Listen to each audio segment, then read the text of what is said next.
Oh, still playing. It's almost over. And fade to black. What's that? Do you have your windows open? No, it's just the dipshit neighbor behind the back. Oh, sounds like he's driving a truck right through your house.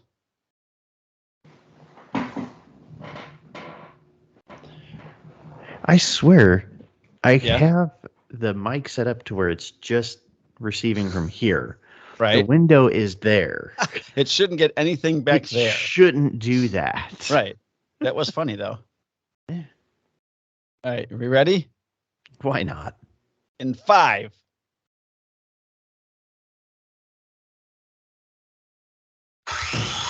Welcome to the Handcuffs and Sawdust podcast, the show about life on the street as a beat cop and life in the shop as a woodworker. They pull no punches and tell it like it is, so buckle in and get ready.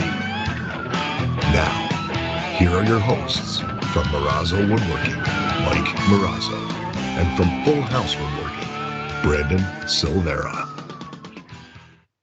Thank you, Jason, for that awesome introduction. That buttery smooth voice. Jason Robichow, Marksman Woodshop. Okay, yours is not the same. Don't do that. That sounds very pedo. No, I was just telling people who he is. I know, but you said it like he was a young boy that you were trying to bring over. Come on now. It's exactly what it sounded grooming like. I'm not grooming him. Sure sounded like you were. Really? Oh, I got some stuff on this list that I wanted to talk about. Yeah, Mike's lost down in his phone. Well, I put my checklist down, what we need to talk about, but I didn't put it where the personal woodworking segment is. So that's above that. And I scrolled down and I thought, oh, look, well, there's other stuff I got too. Uh-oh. We're not doing a 2-hour show. It's not happening. No, of course I'll not. just leave. Oh, we got, whatever. Uh-oh. I'm just getting an email from that the commissioner of the baseball team. Got a random drug test coming up? No, take your time. Take your time. Dead air is great on a podcast. Yeah, I know. Well, I don't know what this is. He says this commissioner is having a meeting on my playing status and a few others. Oh, I don't know. I think he's way behind the times. I'm already on a team now, so it's all good. And so I just had to tell him it's all good and has been sorted. I don't know. He's way behind. Anyways, welcome to episode 62 of the Handcuffs and Sawdust podcast. I'm your host, Mike Marazzo from Marazzo Woodworking, and that is Brandon Silvera from Full House Woodworking. And we'd like to thank our sponsor, surfprepsanding.com, for sponsoring this awesome podcast, which we haven't been able to do in a month. So what's up, brother? Because life. It's all good until your days off don't correspond with your partner's days off, and then you're on vacation, and then he can't make it, and you can't make it. So I'm really happy that we're actually able to make it. So, what's up? How you doing? How you been? What's going on? Running around like a chicken with my head cut off. Do tell. So, with the woodworking stuff taking the lead off first, do you want the how do we want to go? Do we want to start with irritation and then transition into feel good, or do we want to start with feel good and then transition into severe irritation? No, start irritated and then we'll just get better. Okay. So, I've been a bit busy with empty tombs because Easter, I don't know if you know this, but I am the empty tomb king of the West Coast. Wow. So, thank you. Yes, thank you. That's quite the title you just gave yourself. Yeah, self-appointed. So I took on a bunch of those, and then I had a guy hit me up. Actually, one of my old FTOs. I had him for a day, and I've done a couple of flags for him. And he goes, "Hey, would you be able to do like a Mexico flag? I want to give it as a gift to my girlfriend." I'm like, see, can do it. It's okay. I can do it. How big? It's the same as like most of my other ones. I've done the small one, and I've got, the cricket helps with that logo that you put in the middle. Yeah. So I told him like, yeah, I can laser engrave the logo on there because I sure shit can't paint it.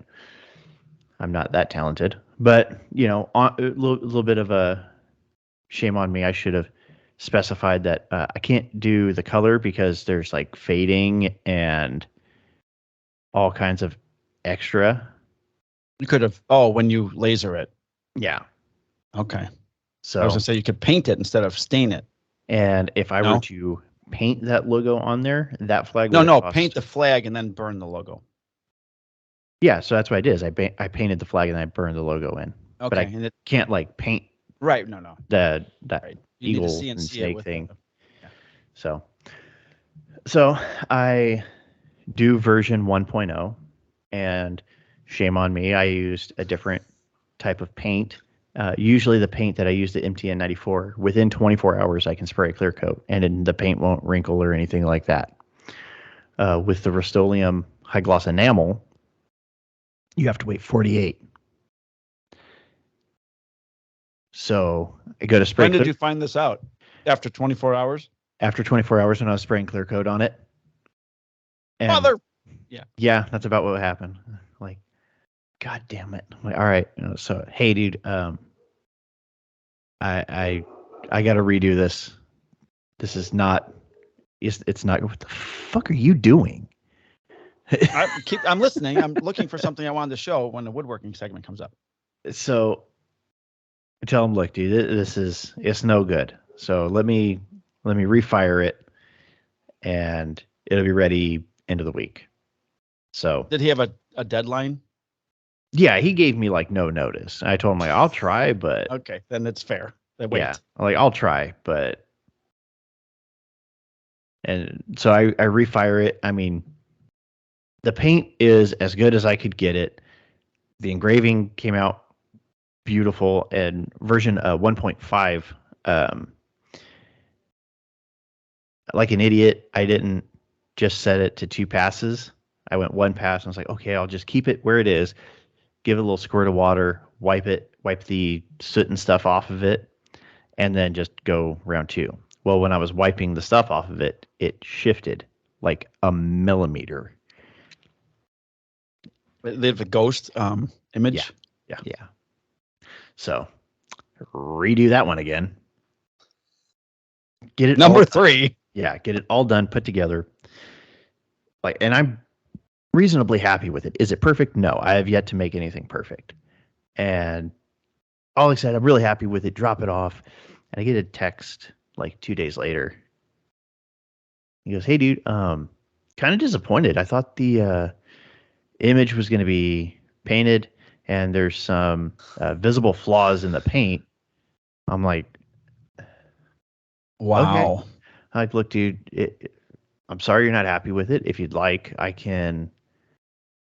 I'll refund you a portion of it. Like I'm already taking a loss on it. And then a portion of the proceeds will go to my wallet. Like I'll refund you. I think I was like gonna refund him like 50%, just so I could cover the cost of the materials.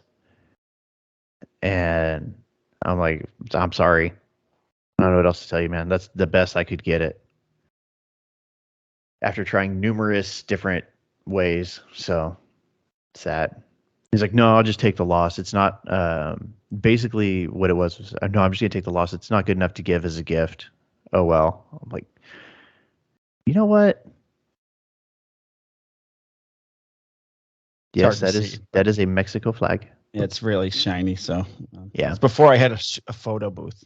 So, so I was really bummed about that because I was reasonably happy with how that turned out. I'm actually going to send you a picture of how it turned out.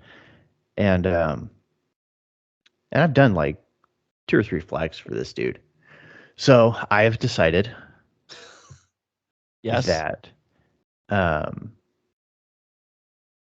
am only, if he does, and that's a big if, I think at this point, if he does reach out for other work done, I am I'm no longer bending over backwards. It will be if I have time, and I'm not giving him the original prices that I was giving him. Like he can pay full price like everybody else. Good idea. So I'm very salty about that. But it's not all just dark and stormy rain clouds. I also did make a little sign because I spent some time in Sacramento. I am a Sacramento Kings fan. I'm sorry. Oh, actually, this year it's good for you. It's good. It's been a long 17 years. And so I'm a big fan of this Beam team. Okay. So I made a little. I don't even know what that means. So at the I don't watch NBA anymore. Okay. So at the arena in Sacramento, when the Kings win, they have this beam of light that they push a button, shoot it straight up in the air because it's a miracle the team ever wins a game. That's funny. And it's a purple beam of light that shoots straight up from the top of the arena. So then they chant, light the beam. Oh, I've heard it. So, I've been hearing this on radio the last few days.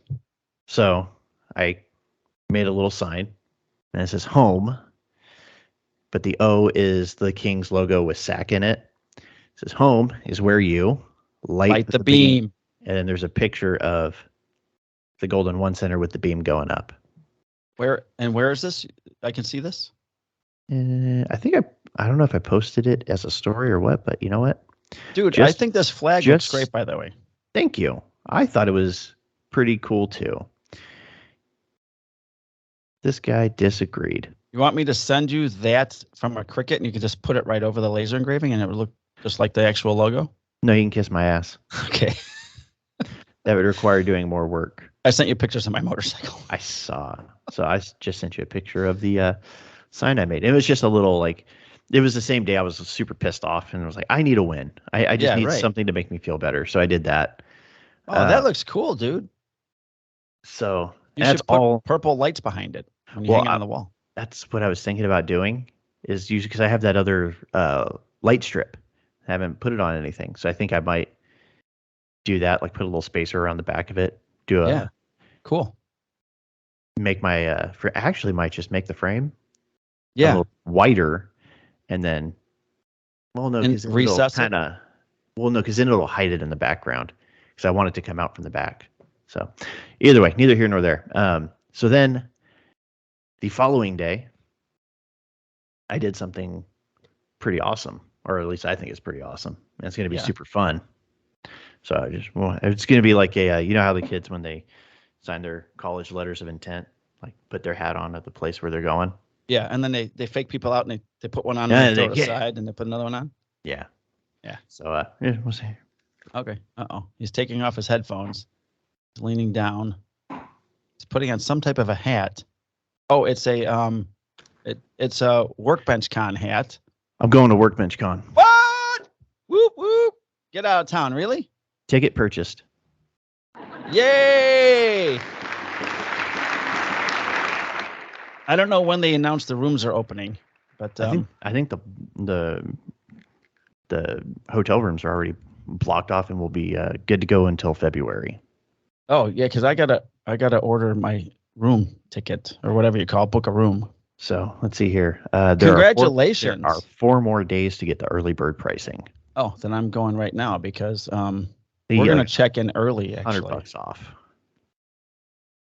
for the room or for the Workbench Con ticket. For the Workbench Con ticket. Oh yeah, okay. Because they put out that thing the next day. I think it was Joey had texted me and said, "Did you get your Workbench Con ticket?" I'm like, "What are you talking about?" Because I got right now it's the thank you for coming and get some money off. I'm like, oh, and he actually bought his that day, and he usually waits till the week of or the day before to buy his tickets.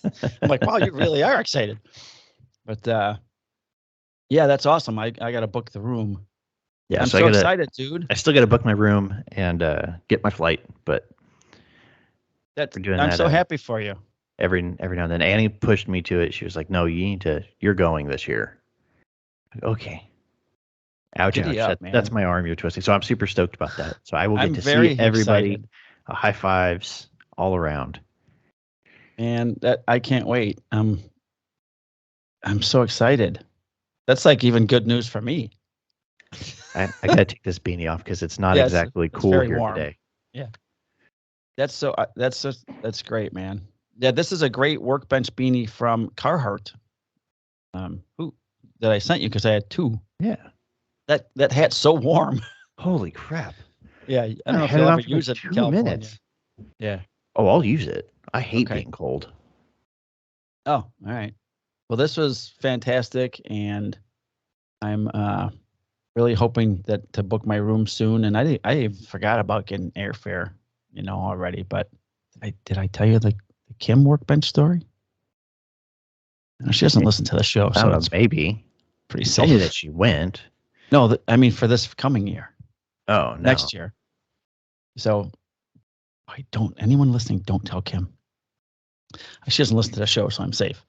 I'll tell you afterwards. Just in case.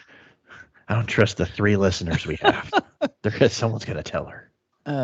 So that's awesome, man. I'm very excited, and it'll be great.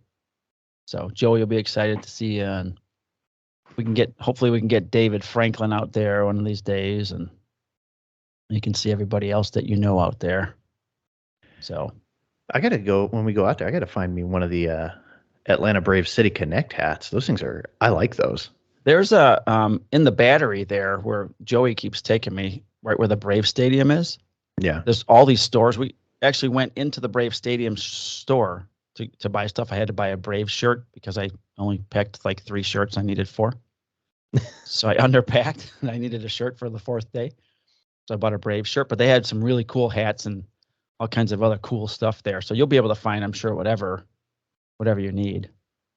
I can't find where to book the room, so I'll have to look at that later. But yeah, that can happen when we're not doing the show. Yeah.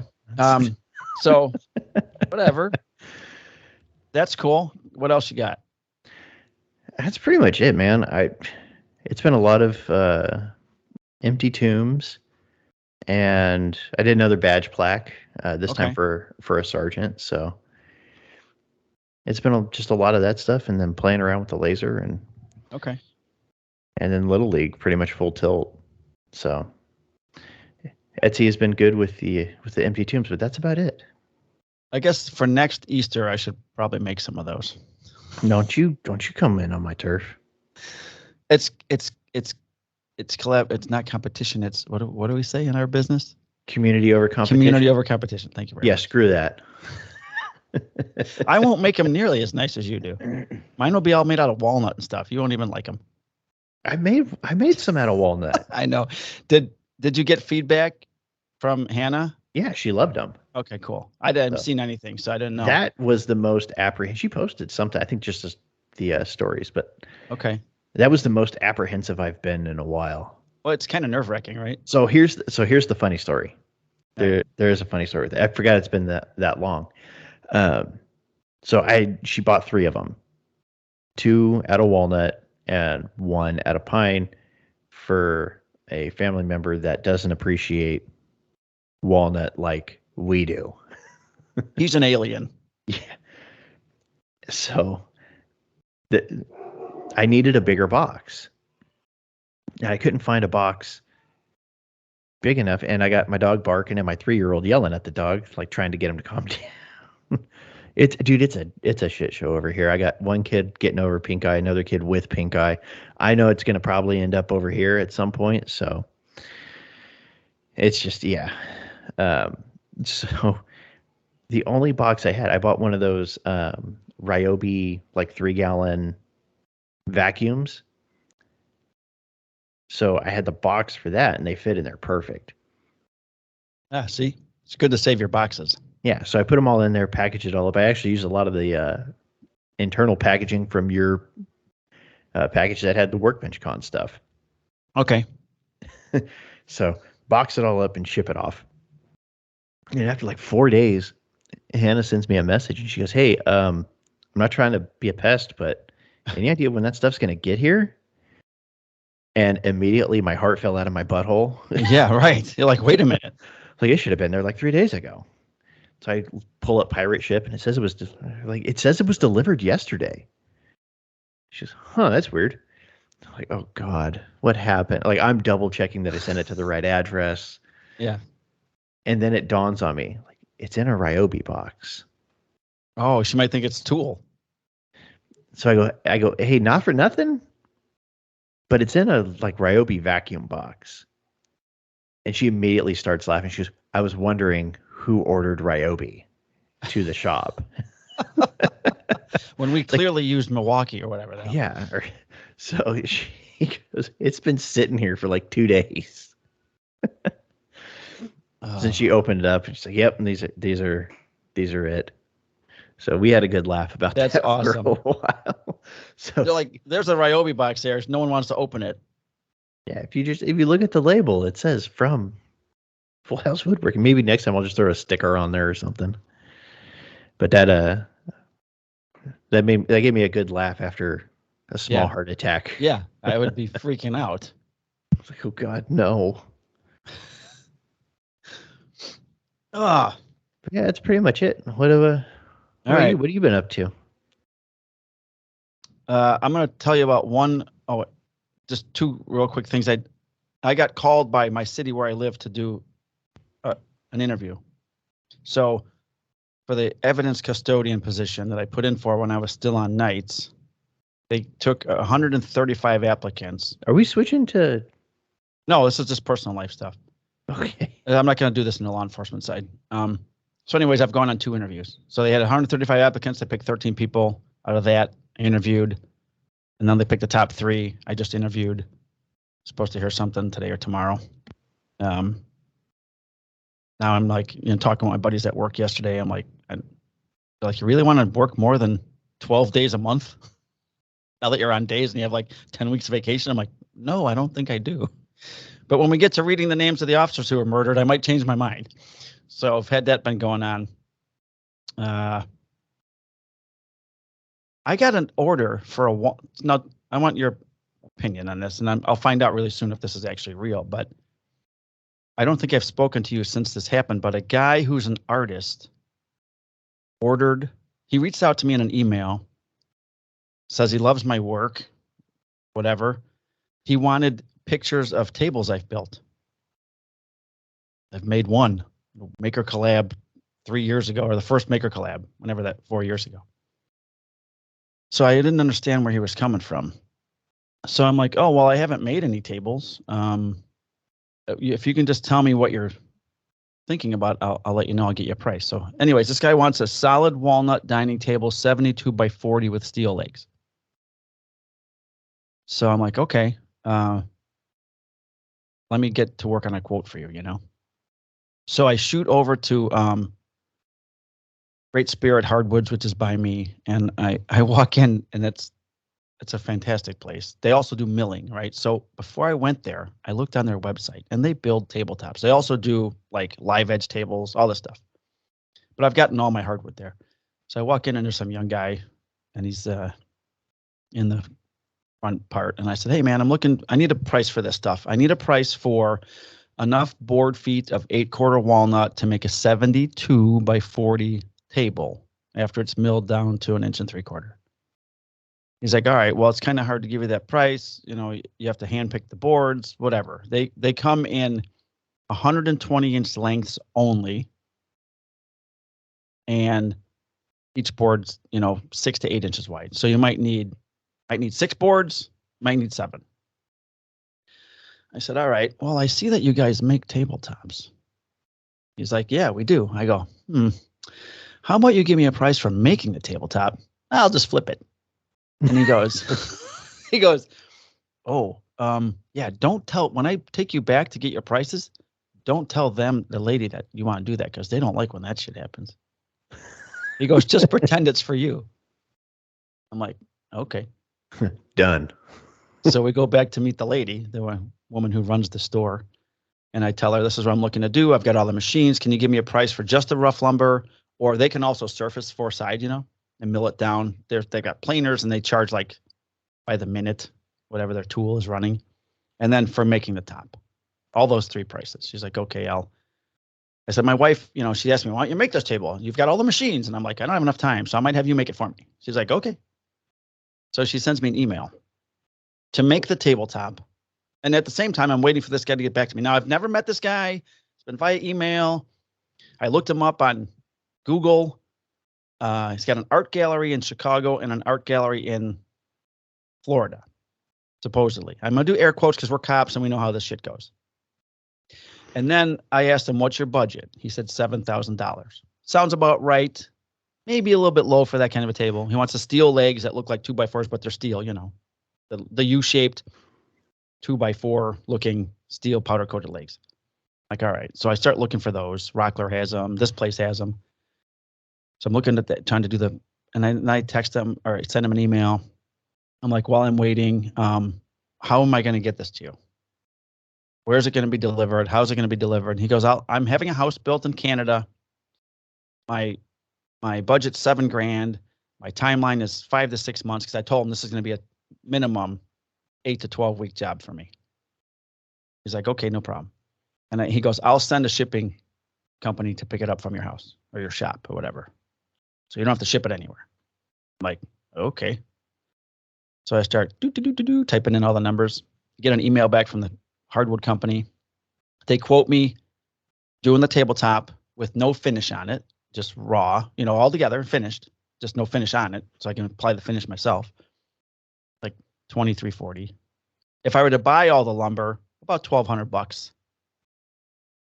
And then if I want a finish on it, they use like a 2x polyurethane, waterproof, where it doesn't leave rings and all this other shit on the table. It's like $2,480 for the thing, all done. Yeah. I found table legs for $300. So I'm into it for like $2,900 roughly. Yeah. I quoted him $6,700. He said, okay, fine. I'm mailing out a check. Yesterday he texted me, here's a confirmation number of the UPS tracking number for the check. Because I told him cashier's check or whatever. So their lead time to make the table is like 10 weeks, 8 to 10, which is perfect. I won't have any video footage of building a table except for putting legs on it. So I don't know if this guy's real. When the check comes, I will drive it to Chase and give it to them and then have them tell me in a day or two or however long it takes for a check to clear of that. And if it's one, now it's for people that don't know this, I don't know about Brandon, but this has happened 1,900 times by me. Someone will agree to buy something from you. They will say, if you want $600 for whatever you're selling, they'll say, I'm going to send, I'm having a hard time. I'll send you $1,000 check and then you just cash it and send me back the $400. And then people do that. And then the check bounces. Try to do that with me. Okay. We're smart enough that we know that's all bullshit. So I'm waiting for the other shoe to drop when this check comes. And I told him, once I receive your check and it has cleared my bank, because then it would be fine, right? It clears the bank. Yeah. The bank says it's good. So I asked him for a 50% down deposit. And then once that happens, I'll order his material and I'll start the build. So he's like, you're starting it. You're pressing the go button. Right. So while that's going on, I went down to John Erickson's in Alabama for the Maker Collab. We're building an awesome Cheers liquor cabinet thing. It's fucking fantastic. I get a text message from a guy who now wants me to give him a quote for now 2 bookshelves. I'm gonna hold this picture up so you can see it. No, I'll text it to you. And then I'll put the picture up in the podcast. These are oak book cabinets that have doors that have the grids in them, Mm-hmm. So I'm going to send this. And then I'm going to read the text to you real quick because I want you to tell me if you think this is a robot or a person. So here's the text is coming with the picture. So basically, he sent me a picture of an oak book cabinet. Now, it has a shelf on it which has like a 2-inch lip all the way around the top. The top shelf has tenons that shoot through the side of the cabinet and they get pinned with wooden pins. So they're through tenons, wooden pins, top and bottom. It's got legs. It's an actual exquisite piece of furniture. So I asked him, what do you want? How do you want it made? And he wants it made out of plywood, oak plywood, with solid oak doors, with the glass. And then, so here's his measurements, okay? First of all, the first text I get from him. Hello, I'm Beeman John.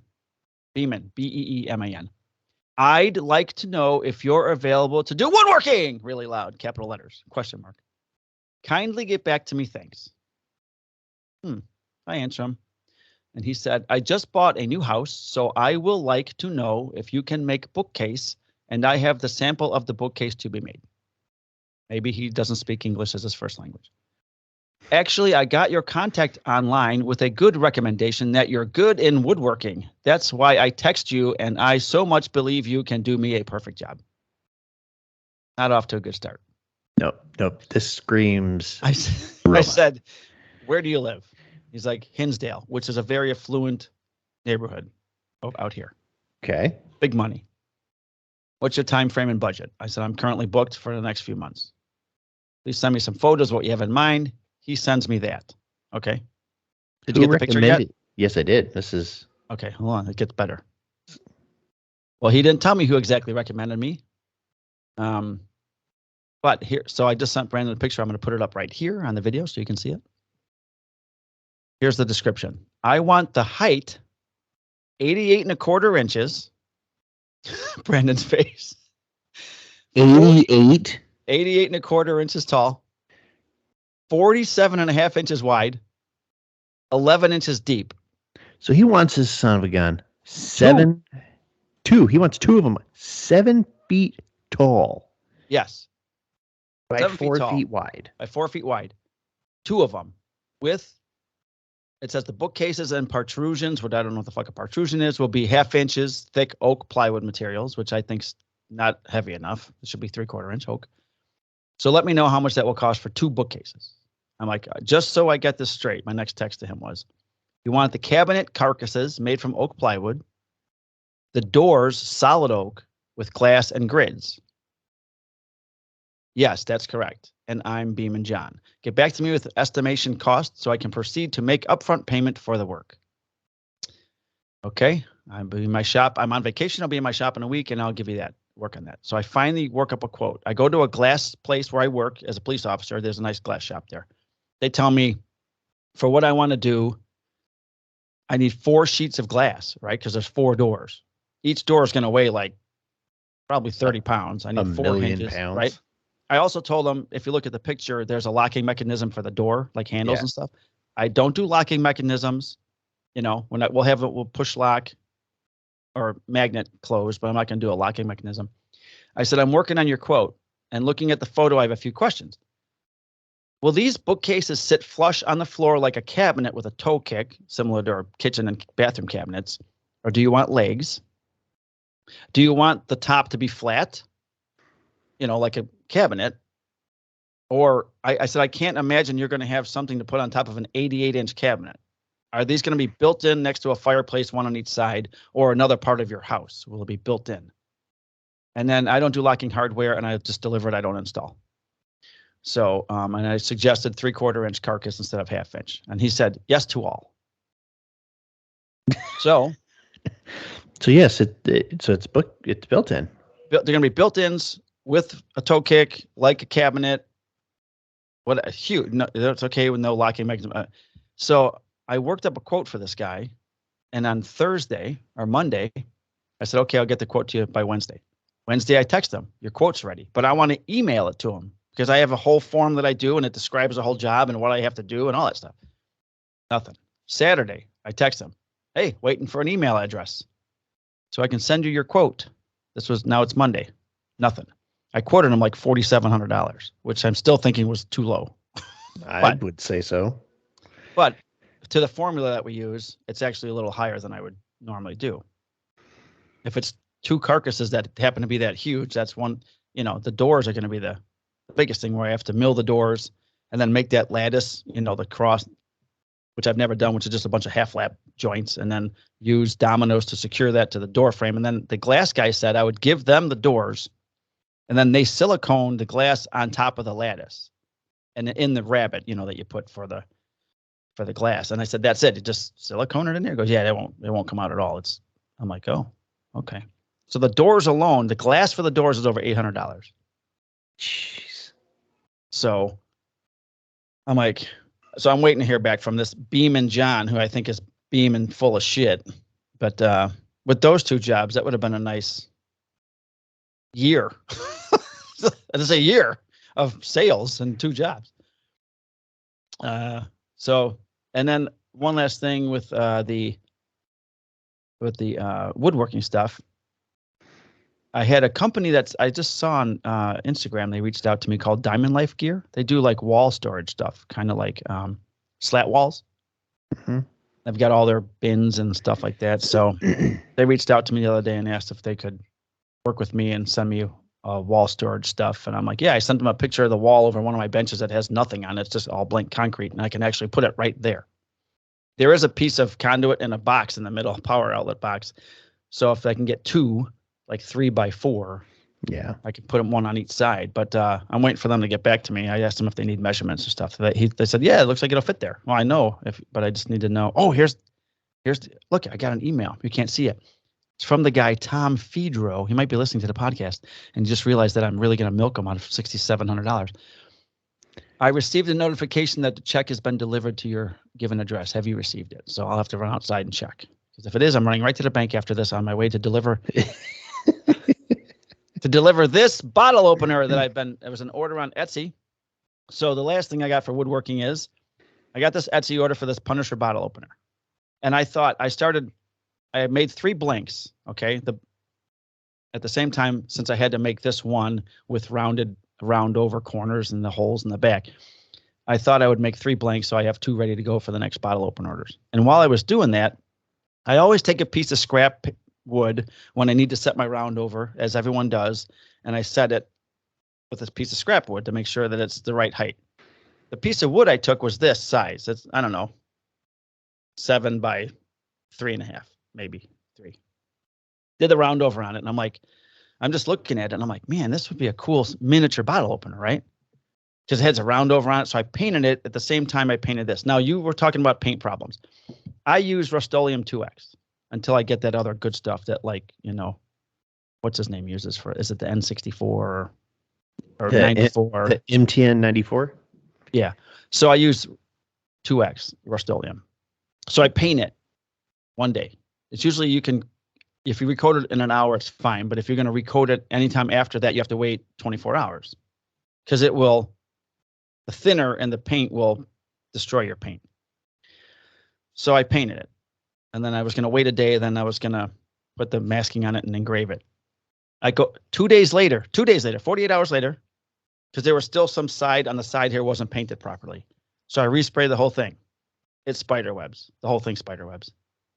And after 48 hours, like you said, so I got to sand it all down, prime it, repaint it. So while that's going on, I got this little piece of wood here, and I'm like, oh man, I'm going to make a miniature Punisher bottle opener. Brian from Dogwood, Brian Luke, he makes these coasters that have the bottle opener on the back of them, right? Yeah. So I ordered like 100 of those flat bottle openers, the round ones. I've never used it before. I don't know what I'm doing. But I figured you just take a Forstner bit on the piece of wood that you want to sink it into, right? And you just go down the depth of the thickness of the opener so it sits flush on the back. And then you need a secondary hole to accept the bottle cap that you're going to be, taking off. The number 2 hole. The number 2 hole. So I take this awesome piece of wood that's now painted like the full Punisher bottle opener, and I go over to the drill press, and I drill this hole in the back right here, because this is going to be where I'm going to put the bottle opener. And look, you can put your hand on here and pop it, Yeah. It looks pretty. I think maybe I'd make it like an hourglass in the middle so your fingers got somewhere to go, but whatever. So I do that, and then I grab the bottle opener, and it falls in there. It's too deep. You see, it's too deep. So it's not level. And I'm like, oh, that didn't go right. So I flip it over. Now it's just a fucking test piece. I've already done this to the front. I already engraved the Punisher logo on it. Didn't paint it because I was going to do that next when I painted the other one. So this was going to be a bottle opener. I thought pretty cool. It's the right size. You can stick it anywhere. So then I do this on the back. I do another hole, the first one, which is the width of the bottle opener itself. And then I trace the line of where the opener goes. And then I get another Forstner bit and I make the second hole. So it's deep enough to accept the bottle cap. And then I go to put the bottle opener on there. And now the screws can't screw in any wood because I made the second hole too big. So I can't use it. Just use CA glue. Oh, yeah. Well, too bad this other hole's here. But put a magnet in it. Well, they're not that big. But I could put my sticker down there maybe. But I was going to tell them that this is put a magnet and then your sticker. I was going to tell him this is what do you call it? This is a thank you for an order, and I wanted his opinion because I might make it an actual item, and I want his honest feedback for being a customer of mine. I'm just throwing this in as a thank you, and then I'll paint the skull. But you're right, I can use CA glue for that, right? It should hold it, and I'll just put my sticker over the bottom one. Yeah. So you can't really see the hole. You might push on it and go, what the fuck? But so that might cool little bottle opener like that. I don't know. So I'm going to do that. I so like that's it. Thanks. Now everyone can steal that idea from me because, community over whatever you call it. Competition? Competition. I intend to steal that before you declare yourself the king. Well, I am the bottle opener king. All these guys that used to make all these fancy bottle openers out of walnut. Fuck that. You want a bottle opener that pops. You go to marazzowoodworking.com. I've got Marvel and DC, except for Batman, because I got almost sued by DC. And then you can have one of these awesome looking bottle openers. Until he gets a cease and desist letter. Right. All right. So that's it for the woodworking portion. Now, how was work for you for the week? Except for you got the chauffeur from driving Miss Daisy, though. Yeah. So let me run something past you. All right. See what you would do. Okay. You get a 911 call. Yes, I'm on already.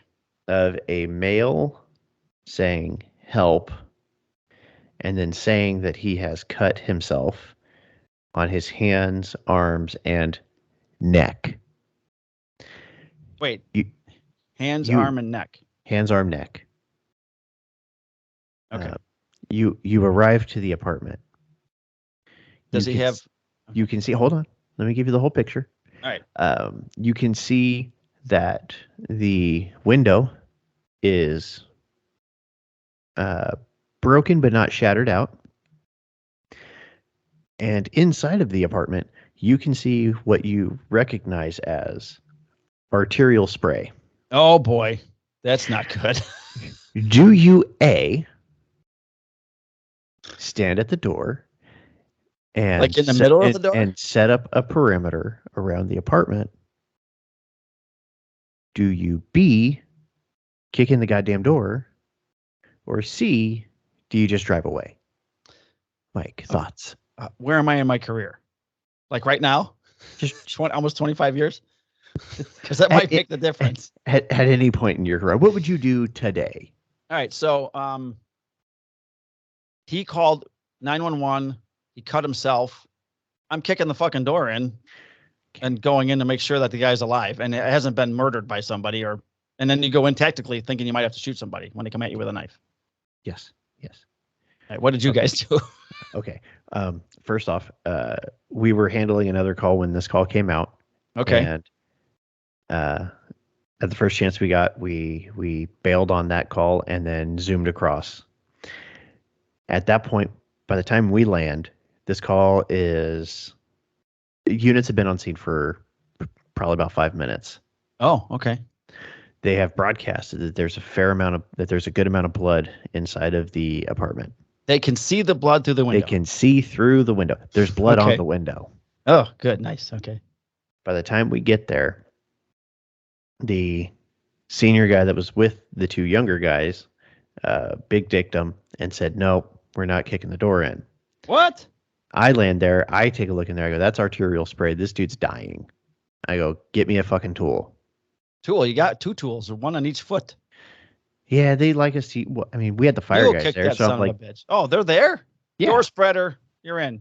Yeah. Halligan, door spreader, sledge. So that's what we decided to do because the fire guys are kind of like, why are these 3 idiots that have been here not inside the apartment already? So as I'm going up, I yell at one of the fire guys. I'm like, hey, if you feel good with breaching that door for us, go for it, man. They're your tools. They're your toys. Right. So they breach the door. I'm first one in, and what does my wandering eye see? A guy with a knife. No, a guy in a closet. He's in the closet. Yeah, like in the fetal position with his hand up by his neck. Oh, Jesus. So he's holding his artery? Basically, I push past him to finish clearing the apartment, and as I'm going past, I see just like a little heartbeat where the blood come out of his neck. I'm like, oh, fuck. What the fuck? Show me your hands. No, wait, don't. Keep pressure on it. So he's not responsive. So I'm. Oh, he's not responsive. No, so I pushed past to finish clearing it, and I yelled back. I go, "Fucking grab this guy!" So he ended up living. Wow. So you saved his life. Well, I mean, I just cleared the apartment, so. But Joe Blow was going to wait for something else to happen before he went in. Yeah, that's true. So. How many years does that guy have on the job? Significantly more than me. But significantly so my less question than was you. valid. The first question. Okay. All right. Wow, dude. Yeah. Good for you, man. And then Good my job. boss may have dressed him down a bit. Hopefully not in public, because that's not how you do things. Oh, he was. So I have a new sergeant, newly promoted one, who just promoted out of K9 as one of our former SWAT team leaders. Okay. And he's got a bit of a temper. Well, and it's never good for leaders. He told him how he really felt. I love the guy. He's great. Because that's exactly what needed to happen. Well, you know, I don't know. I've got a master's degree in leadership, so that's really not how you lead, but whatever. Yeah, by the book, no, that is not how you lead. If you were to use a textbook. Well, but whatever. He's got to be spoken to, but luckily no one on your he side didn't do it in front died. of everybody, but there was nobody. Oh, that's fine then. There was nobody, there wasn't like, hey, let's go into the office and close the door. Okay. Just pull him between a bush and a tree. Maybe smack him around a little bit. Yeah.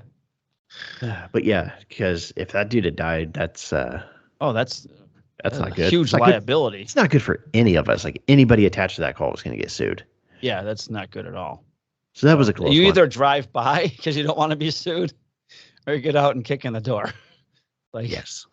What do we want to do? All right. What else you got? That was pretty much the main eventful thing. Okay. I have a rookie who is very, very book smart. Yes. And a bit of a perfectionist. Okay. And he's coming to terms with the fact that he ain't perfect. Wow, that's tough. It took me a long time to learn that, especially when I make stuff. Yeah. So it's been a lot of, what are you doing? What do you mean? Yeah. Dude, this is not a test. You're not going to get 100% on it. Like, just make the best decision you can. Yeah. Because we had one of those DVs where it's like, you arrest somebody and you don't feel good about it afterwards. You're like, this sucks. Right. Like, yeah. And he's like trying to hem-haw and like figure out a way to arrest the male when he 100% needs to arrest the chick. The old switcheroo. Yeah. So I'm like, okay, cool. Like, you have 3 people, 3 basically different stories. Who are you arresting? Right. And he's sitting there. He's like, the guy. The guy. Look, I know the lieutenant that teaches this part of the academy says when in doubt, just arrest the dude. What? I mean, 9 times out of 10, you're going to be right. Yeah. Statistically. Yeah. I go, no. Try again. No. It's like, why wouldn't? I was like, why not? It's like, well, she bit the shit out of him. So even if her story is true that he grabbed her arms and she bit him to get away, like, consider this also. If you're holding somebody's arms and they bite you after you've already demonstrated aggression against them, are you not going to hit them? Right. He goes, oh yeah, I guess I probably would. I go, exactly. I go, does she have any sort of injury other than the redness to her forearms? No. Does he have a pretty good sized bite mark on his arm? Yeah. Yes. Cool. Which one is the escalation of force? Hers. So that means, based on the duty manual policy that we went over this week, because this week was DV week, who are we arresting? Her. Woo. Good job. Way to overthink it. I go, do you feel good about this? He goes, no. Get used to it. It won't be the last time. Let's go to jail now. Not to feel good about stuff. I think at one point I said, welcome to police work. Now make a decision. Yeah, because any decision, good or bad, is better than no decision. So you got to live by those rules. And then he forgot to get the victim's information, and we had to do the walk of shame back to the apartment after dropping off the girl at jail. Oh, well, I've done the whole, I forget to have them sign where they don't want to sign complaints. We have to have them sign that form, give them the victim's rights stuff and the paperwork, and then have them sign a refusal to sign complaints. Oh, we don't even get that option. There's no signatures of anything. It's like, hey, thanks a lot, OJ. No, not just because domestic violence stuff, but we just asked them, do you want to press charges? And they go, no, cool, I'm gonna leave now. Unless it's DV, then it's like, sorry, dude. Right. You can tell the DA that you don't want to cooperate. Right. Yeah. So that was pretty much it for us. I'm just going to condense it down to that. He's had a couple people mouth off to him, and he's learning that we don't take shit. No, we don't take shit from anybody. No. From Tommy Boy. If somebody wants to argue a vehicle code violation at the door, what they're telling you is, I would like to go to traffic court and debate this in front of a judge who can make a ruling on it. Exactly. They're saying, please do not warn me. I would like my day in court. Right. And just tell me what my court date is. Here's your ticket to court. Right. You can argue. Tell the judge. Tell the judge. Learn to do that really, really fast. And I'll get paid a lot of money to be there on overtime. Exactly. I love how people think it's like a huge inconvenience for us. Like, yeah, it's inconvenient, but then I just think about all of the money I'm making. Well, see, that's the difference between us. At the time, I'd rather be sleeping. My wife makes a lot of money. I don't need to make any money. Not a lot, a good amount. So I don't actually should be working. I just did the taxes, and I'm thinking to myself, why the fuck am I still working? Conversation to be had when she gets home from New Orleans. At a later date. At a later date. All right. What you got going on? How was your It's funny, I just finished my month on day shift, I think, but since being back. But I got two real quick things because I know you want to get out of here. So I got this call for a crash where a car hit a building. I'm like, it was involving our tow company that we use. And we don't have a tow company, but our contracted tow company. Car hit a building. Odd. I'm like, yeah, okay. So meet the people over here. So I go to the tow company, and there's a driver pulls up, and I'm like, where did this happen? Where did you guys have a car hit a building? He said, oh, they're on the one block behind us, behind their yard. There's a street behind there on the south side of their tow yard. And there's like 3 businesses on that street.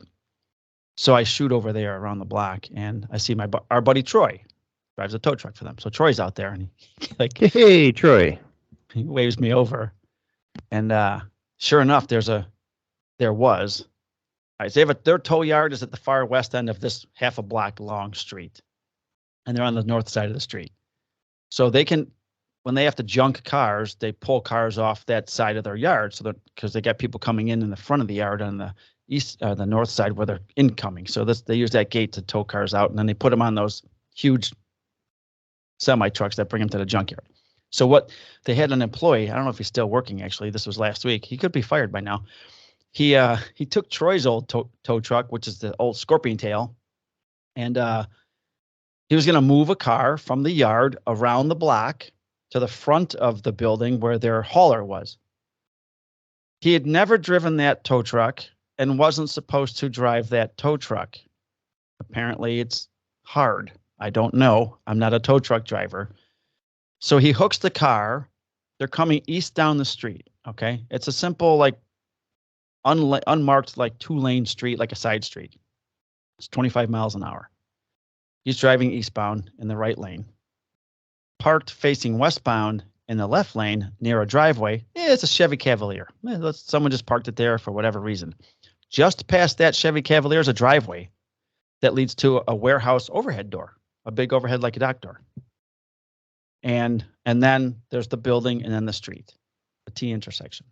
So this guy's pulling the car down the street, and at the right moment, it comes off the Scorpion Tail, makes a hard left right after it passed the parked car, goes up the driveway, slams into the overhead door, which then proceeds to push in the front end of a 1964 and a half Mustang that was sitting behind the door.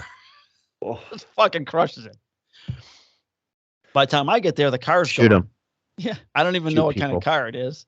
So Troy's telling me it's this, that, and the other. And he's like, I'll call you with some details. I'm like, okay. I go, well, you know, Troy's like, I said, okay. So I go over to speak to Troy's boss, the owner of the company, and I need to get VIN number and all this other bullshit and get insurance information for the tow company. So what happened, the car does that. Amazing. I couldn't even picture it in my head. I've seen a lot of crazy shit. I couldn't picture it in my head how it happened. So trying to make contact with the business owner whose door got hit. Knocking on the door, nothing. So I get all the information that I have, and I go to the station to start writing a report. And then we get a call that the company is calling me, whose garage door was hit, and they want me to come over there. I'm like, great, because I was knocking on the door, no one's there. They had like 9 employee cars in the back lot of their lot. And I go there, and there's this woman there. Let's just call her, I'll see you next Tuesday. And she's like, do you know what happened? And I said, yeah. We have video. I'm like, oh, great. Let me see it, because I can't picture how this happened. I'd like to see it on video. And she goes, okay, show him the video. And she's being a real bitch. So they show me the video. It's the craziest thing I've ever seen. It's like someone was driving the car down, comes off the thing, makes a hard left, goes and smashes into the door. It's like so cool for us, right? Because it's not our shit. And then you see the guy who was driving the tow truck. He gets out. He goes up to the building. He's looking in the door because he doesn't know what the hell's behind there. He thought maybe he hit somebody or something. Someone got hurt. He disappears he's able to squeeze past the car and the wall and the door because it's pushed in pretty bad. And he goes in the property. He's looking for someone to tell them, hey, a vehicle hit your building. And he's in there for like 7 minutes. Another guy comes from the tow company, and they're looking there's 8 cars on the property of people who may work there, yet they can't find a single fucking person to answer the door or yells or screams. So then they come out and they go away because they have work to do. And they called us. They didn't hide anything. So she's like, that guy was I want him arrested. I'm like, whoa. You want who arrested? What are you talking about? That guy came on he came on our property. I'm like, okay. You saw the video I just saw that you just showed me, right? Car hits building. Guy looks in building. Guy has to tell building owner that something just happened to building. Guy comes in your shop looking for someone to tell. What if he stole something from me? I go, play the tape back. Play it back. I go, he's walking out. I go, do you see anything in his arms? He didn't burglarize you. Why is he on my property? I don't know, I'm arrested. I'm like, I couldn't, I almost slapped her. I swear to God, I yelled at her. I literally yelled at her. Thank God I don't have a body camera. I yelled at her, not nice things. I go, stop being a fucking idiot. These people car hit your building. They want you to know. They didn't fucking run off and try and hide and deny anything. They're looking for someone. You've got 8 fucking cars in the lot and not one person's working here.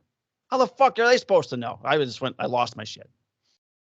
So then I had to apologize later. But anyways, that's the one call I wanted to talk about because I left and then I went right to work and I said to my boss, yeah, you might be getting a complaint about me. He's like, okay, what happened? I told him, he's like, fuck her or whatever. I'm like, all right, good. So that was one of the coolest things I've ever seen, though. And I just wish I could share the video with everybody. But you can't. Maybe Troy might accidentally get me footage somehow. And I don't know. He could do some technological stuff. But other than that, I got a whole bunch of shit, but I'll save it for another day. And I bought KISS tickets for November, concert tickets. What else? Oh, yeah. Hopefully none of them die. It's only 2 original members left. I'm doing a pantry build for my buddy, which is almost done. I got to build drawers for it. I got a new hat that came, a new Maraza woodworking hat.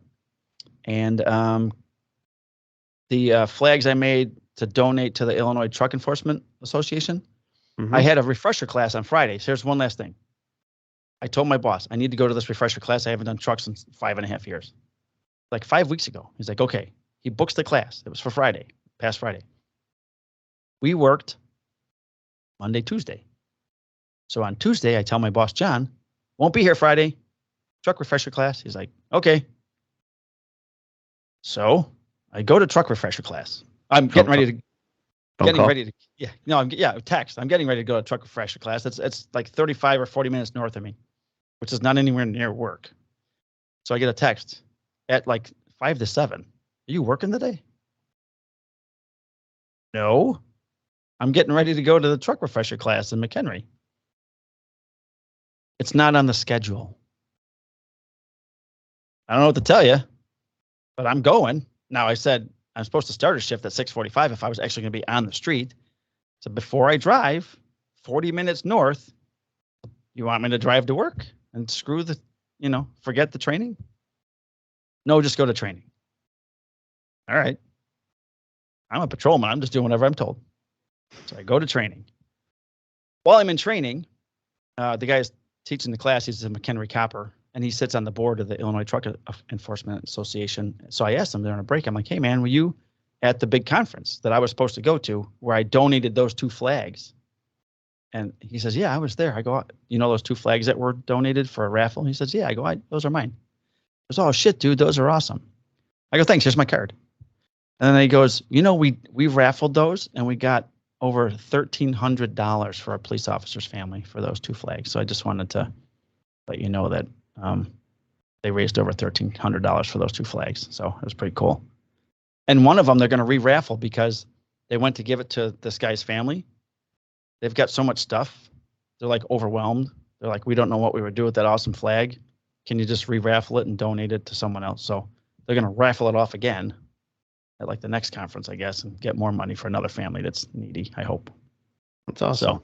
So then I get to work on Friday, and the rookie, I'm sharing a car with her for Friday, or I'm Saturday morning, and it's pulled in, it's got no gas, and it's dirty. And I'm like, okay, there's 3 things I can bust her balls about, or boobs, whatever you do with a girl. And she's like exhausted. And then I get ready, I come up, she's gone. I'm like, where'd she go? Well, she'd been here since 1 o'clock or 1 in the morning the previous day. Whatever. She had to work 18 hours. So she got forced in because the shift was short, because the deputy chief never told the sergeant to cover the shift that I was going to be missing on. So someone from Midnights had to stay 6 hours and work 18. And she had to get called in 6 hours early for the night shift and work 18. After she had woken up at 3 in the morning, got no sleep. When she finally went to bed at 8 in the morning, she got a call 2 hours later. You have to be in here at 1. She had no sleep at all. She worked 18 hours on like 2 hours of sleep. And I felt so bad. And I went and got my coffee, and I come back to talk with my sergeant, and I go, why was she working 18? Well, we didn't have enough manpower. And I go, the class was scheduled 5 weeks ago. And he goes, you didn't put it on the schedule. And I go, whoa, whoa, whoa, whoa. I tap my arm with my 3 fingers. I go, I'm not a sergeant. The deputy chief scheduled the class. I'm supposed to write shit on your schedule? This is not my schedule. This is the sergeant's schedule. This is our patrol schedule. And I go, so you want me just to start writing on the schedule? I'm supposed to check when I'm off? I said, I told you I got training Friday. Yeah, but I wasn't sitting here, so I didn't know to check. I'm like, so this is all coming back to me. I'm yelling at my sergeant. And he's getting mad, yelling back at me. And finally, I'm like, sorry, John. My fault, sergeant, patrolman. From now on, anytime I'm off, the next 4 years, God forbid, I'll check the schedule. It'll be my responsibility, apparently, not yours. I guess you can start paying me the money. I took my coffee and left. I was pissed. But, I don't know if you would have any of that shit happen to you, but I'm thinking that your department covers shifts when they send people to training, or you just have like 1,900 officers, so you never have a problem with that stuff. No, they just usually don't approve training. Oh, there you go. That's how they get around it. Yeah. Okay. Can't have people missing for training if you don't approve training. There you go. Oh, and all that stuff I learned, I don't remember. Big city policing. thinking. Yeah. Or you just hold people over from day shift for 5 hours and then. Because you guys work 10, so that would be 15-hour shifts. Yep. Yeah. So, it sucks. But anyways, apparently I'll just be writing all kinds of shit on the schedule now. I don't care. Yeah, just draw a bunch of dicks. That's what I would do. All right. Well, with that, thank you for letting me vent, everybody, for listening. I appreciate it. I'm sorry. We are going to do our Officer Down Memorial. If you would like to know more about all of the officers that have passed away since we recorded last, please visit odmp.org. And then when you get on the main page, you can search for the current honor roll year. And it lists them in order of dates that they lost their lives. I'm going to say their names and department, and because we have so many since we've recorded, you guys can look up their names and see if you want to do the find out how they passed away in more detail on your own. We will start on March 12th, which is the day right before we recorded, or after, with Detective Sergeant Mason Griffith from the Herman Police Department in Missouri. His end of watch was Sunday, March 12th, 2023, from gunfire.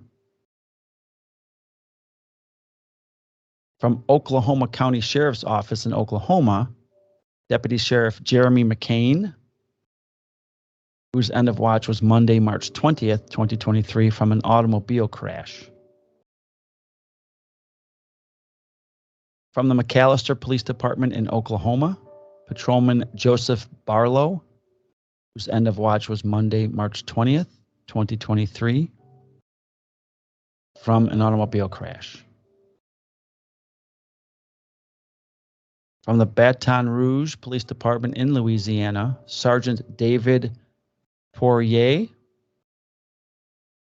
His end of watch was Sunday, March 26th, 2023, from an aircraft accident. I remember this story on the news.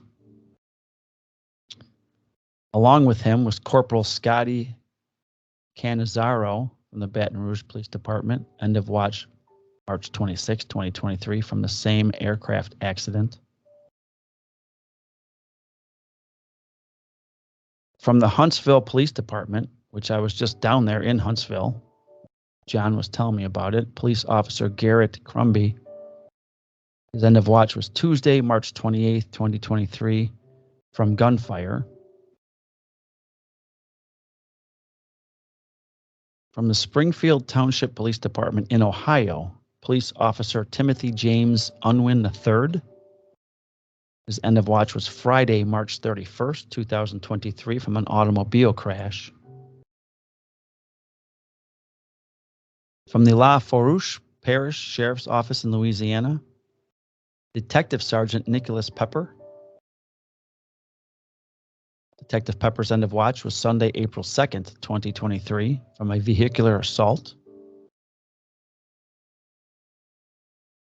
From the Chetek Police Department in Wisconsin, Police Officer Emily Ann Breidenbach, whose end of watch was Saturday, April 8th, 2023, from gunfire. Police Officer Hunter Timothy Scheel from the Cameron Police Department in Wisconsin, end of watch Saturday, April 8th, 2023, also from gunfire. I believe I read this story as well. These were on the same call. From the New Orleans Police Department in Louisiana, Senior Police Officer Trevor Abney, whose end of watch was Sunday, April 9th, 2023, from gunfire. From the Pope County Sheriff's Office in Minnesota, Deputy Sheriff Josh Owen. Deputy Owen's end of watch was Saturday, April 15th, 2023, from gunfire. And from the Nysa Police Department in Oregon, Reserve Corporal Joseph Johnson, whose end of watch was Saturday, April 15th, 2023, from gunfire. And I believe there is one dog.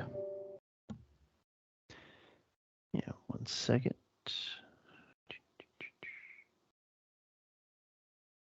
Yep. Canine Rudy from the Riverside County Sheriff's Department out here in California. Cause of death was gunfire, and end of watch was Friday, April 14th.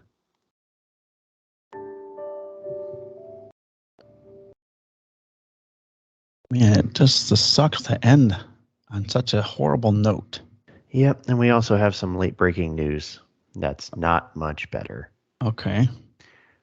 There's an active shooter situation being reported at the Rose State College near Oklahoma City.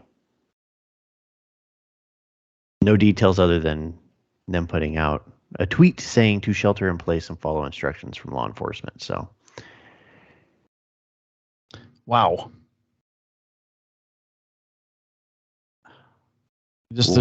what a way to send the show out. Other than the ending, Mrs. Lincoln, how'd you enjoy the play? The hell.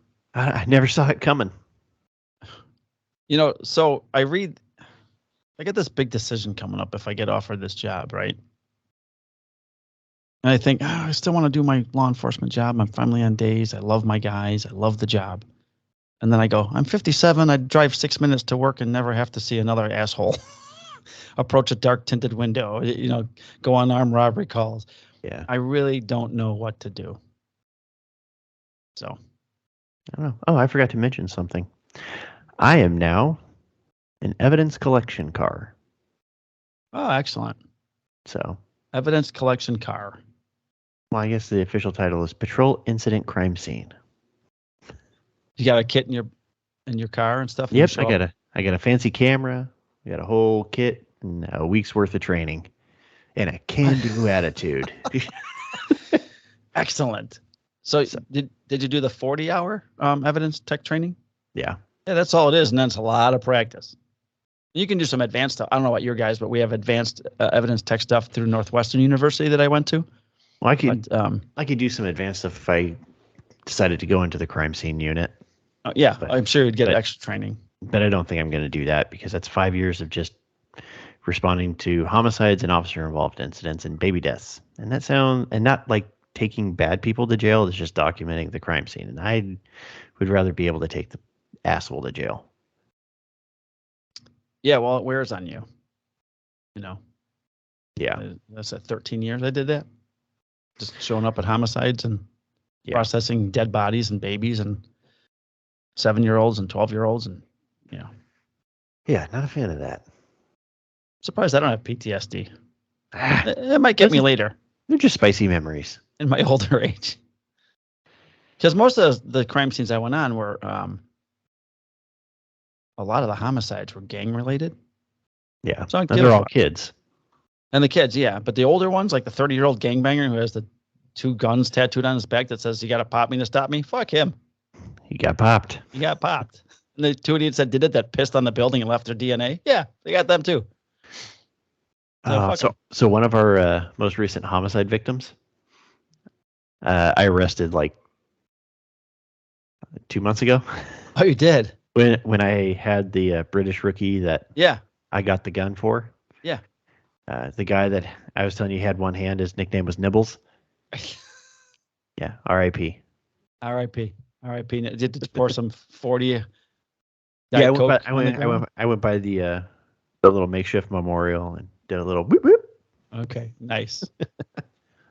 May he rest in eternal hell. I'm sure they're all good people to their parents. Whatever. I'm sure he's exactly where he's supposed to be. Right. On a side note, I did get this awesome wireless mic set up from DJI. Cool. Used these down by Jonathan in his shop when we were recording our stupid chairs video that you may have seen or not seen. And they're really good, man. They're really nice. So I was going to try and use them with this setup. I don't know if I can, but maybe next time. And then I got new Samsung earbuds. I just got these puppies. I was going to try these. Yeah. So you should go to Raycon, buyraycon.com, get some. Are they good? They're great. They're better. Okay. They're probably better than these Beats and cheaper. Really? Interesting. I love mine. Okay. Product shout out to Raycon. Anyone listening, they can sponsor Brandon at fullhousewoodworking.com. Yeah. If you want a promo code, I actually know one. It's not for me. I don't get anything out of it, but put the promo code. Promo code Drinking Bros. Drinking Bros. Oh, a podcast. Another, not a rival. Community over compassion, or they would crush us. Oh, it's not even close. They do like at least one show a day. They might do this. What was that on my shoulder? Oh, that was the hand. No, it's like the scene with Thanos. It's like, I don't even know who you are. Right. Yeah. Right. So if I ever go to Austin, I will be in their studio drinking their hard seltzer. Austin's cool if you can get past all the hippies. Yeah. Great city. I'm due for another visit down there. They're actually the official hard seltzer of the Tampa Bay Rays and Miami Marlins. Really? Yeah, it's being sold in the stadiums. How cool is that? I thought it was pretty cool. All right. And it's delicious. Yeah. I don't drink hard seltzer. And it's an 8%er that doesn't taste like seltzer. Oh, It actually tastes good. 8%er. That's got Mike's drunk all over it, which happened down by Jonathan because we were doing. He's like, "Hey, you want an old fashioned?" I'm like, "What is it?" Yeah, bourbon. An old fashioned. John, it's easy. Yeah. So he's got this thing that they put on the glass. It's round. It covers your whiskey glass. Smokes it. Yeah. He's like, "What kind of wood chips do you want?" I'm like, "I don't know." He's like, "Apple, cherry, whatever." I'm like, "Apple." So then he's got the small torch. They smoke it, and it fills the glass with smoke, and then it stays that flavor and smell for the whole drink. It's crazy. It went down so smooth. I'm like, I'll do another one of those. I don't drink. Thank you, sir. I'll have another. Yeah. So another old fashioned, and then we went downstairs to play pool, and he's like, "Hey, you want a Yingling?" I'm like, "Yeah, give me a beer." I'm having a beer. Next thing you know, he's like, "Hey, you want another beer?" I'm like, "Yeah, but sure. Give me another beer." Ready. Oh my God. I woke up with the biggest headache. I haven't had a headache from drinking in like 30 years. I don't know what happened. But then that night he goes, "You want a beer?" I'm like, "No, get away from me." So Annie and I ordered a case of the seltzer just to, support him and stuff. And kids were gone and we were like, let's see how many it takes. She was done at 2. I went to 3 and then had a 4th. Oh. And I'm not sure what happened after that. There you go. Did you wake up with a headache though? I did until I had a liquid IV. Okay. Did you actually get an IV? No, it's a something called liquid IV. Yeah, so liquid IV is like a powder. It's supposed to hydrate you faster, and I can attest to the fact that one of those and 2 aspirin, hangover gone. I think I needed you when I was in Alabama. Yeah. Don't worry. I'll help you out in Atlanta. Note to self. Okay. We're going to need it because we're staying at the hotel and it's going to be crazy. Oh, yes. We will. Like the second I land, I'm going to go buy a box of it and just have it ready to go. It's going to be crazy. All right. Thanks for listening to episode 62. Brought to you by SurfPrepSanding.com.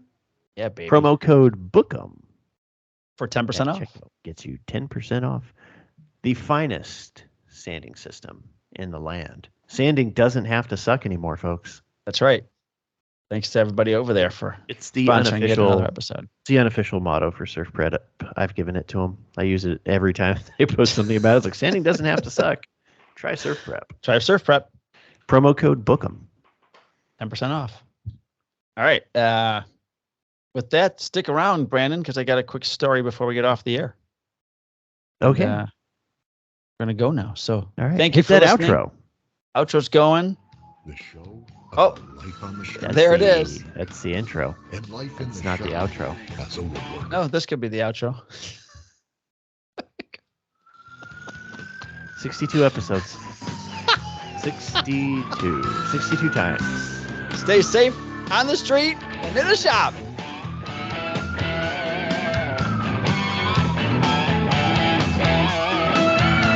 Okay, bye. Bye.